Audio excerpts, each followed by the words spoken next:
everyone. So I thought I would carry on reading Mr. Stink for you this week, and we are now up to part 6. So we're flying through, and we just got up to the part where Chloe had been with her friend Raj at the sweet shop and had to run home because her mum normally does her homework with her at this time. However, she was in a bit of trouble because her maths book was filled with lots of beautiful drawings instead of maths. So let's see what happens next. No wonder you did so poorly in your mathematics exam. I imagine you've spent the time in class writing this drivel.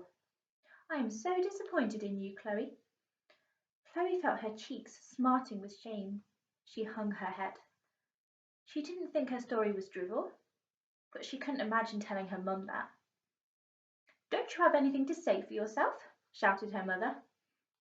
Chloe shook her head. For the second time in one day, she wanted to just disappear.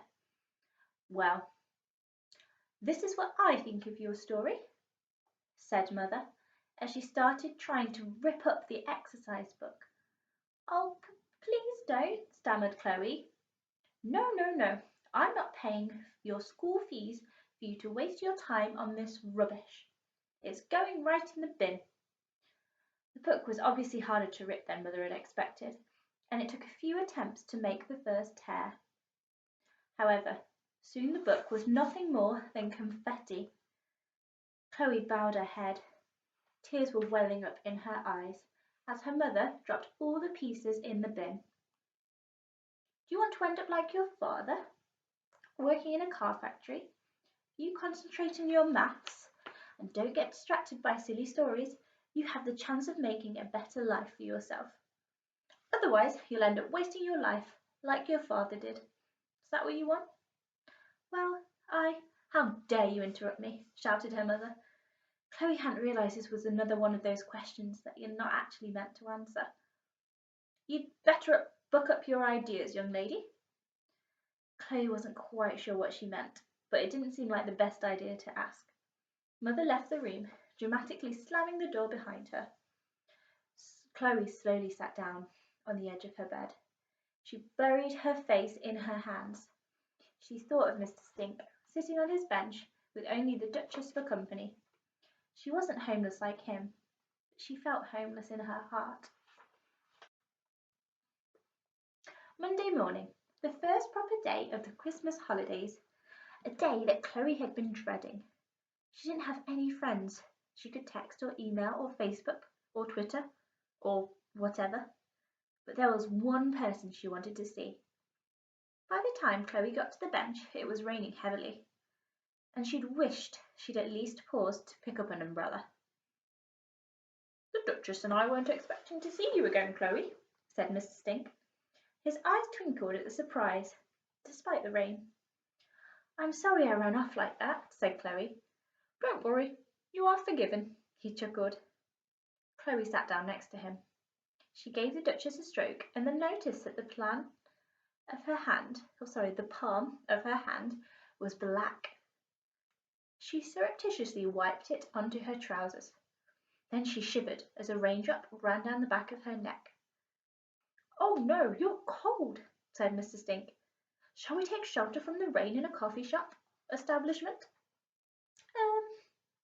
Yes, good idea, said Chloe, not sure if taking someone quite so stinky into an enclosed space really was a good idea. As they walked into the town centre, the rain felt icy, almost becoming hail. When they arrived at the coffee shop, Chloe peered through the steamed-up glass window. I don't think there's anywhere to sit down, she said.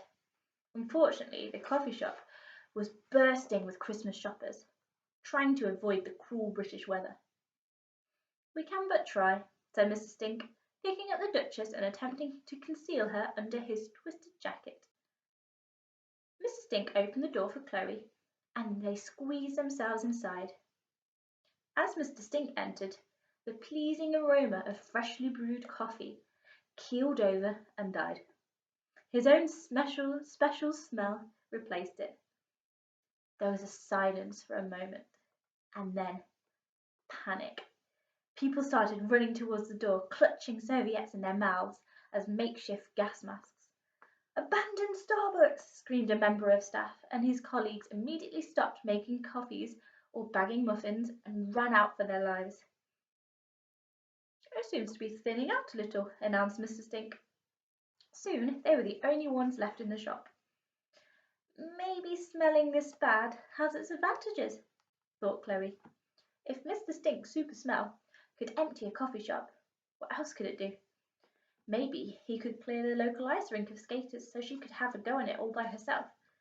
Or they could go to Alton Towers together and not have to queue for a single ride. Better still, she could take him and his smell to school one day. And if he was particularly stinky, the head mistress would have to send everyone home, and she could have a day off. "You take a seat here, child," said Mr. Stink. "Now what would you like to drink?" Cappuccino, please," replied Chloe, trying to sound all grown up.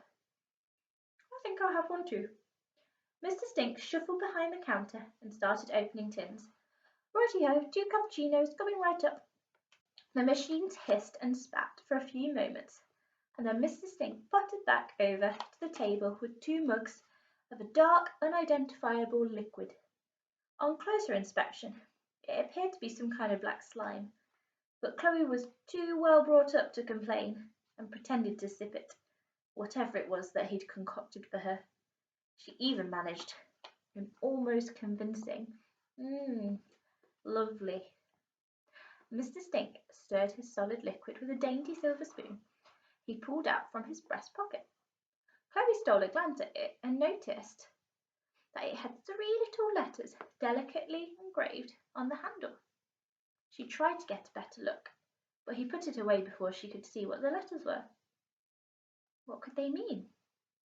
Or was this simply another item that Mr. Stink had captured during his career as a gentleman thief?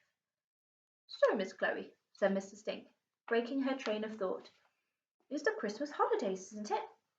He took a sip from his coffee, holding his mug elegantly between his fingers. "Why aren't you at home decorating the tree with your family or wrapping presents?" "Well, I don't know how to explain." No one in Chloe's family was good at expressing their feelings. To her mother, feelings were at best an embarrassment, or at worst a sign of weakness. "Just take your time, young lady." Chloe took a deep breath, and it all came flooding out. What started off as a stream soon became a rushing river of emotion. She told him how her parents argued most of the time, and how once she was sitting on the stairs when she heard her mother shout, "I am only staying with you for the sake of the girls." How her little sister made her life a misery, how nothing she ever did was good enough, how if she brought home some little bowl she had made in pottery class, her mum would simply put it at the back of the cupboard and never look at it again. However, if her little sister brought a piece of artwork home, however awful, it was put in pride of place behind bulletproof glass, as if it was the Mona Lisa. Chloe told Mr. Stink how her mother was always trying to force her to lose weight. Up until recently, Mother had described her as having puppy fat. But once she turned 12, her mum had cruelly started calling it flab, or even blubber, as if it was some species of whale. Perhaps her mum was trying to shame her into losing weight. In truth, it only made her more miserable, and being miserable only made her eat more. Filling herself up with chocolate, crisps, and cake felt like being given a much-needed hug. She told Mrs. Stink how she wished her dad would stand up to her mum sometimes, how she didn't find it easy to make friends, and how she was so shy, how she only really liked making up stories, but it made her mum so angry, and how Rosamond ensured that every day at school was an absolute misery. It was a long, long list, but Mr. Stink listened intently to everything she said as jolly Christmas songs played in the background. As someone who spent every day with only a little black dog for company, he was surprisingly full of wisdom. In fact, he seemed to relish in the opportunity to listen and talk and help. Oh, that's nice, isn't it? Chloe's found someone that she can talk to her feelings about. I'm going to leave it there for today, but I hope you have a wonderful week and I will read again to you soon.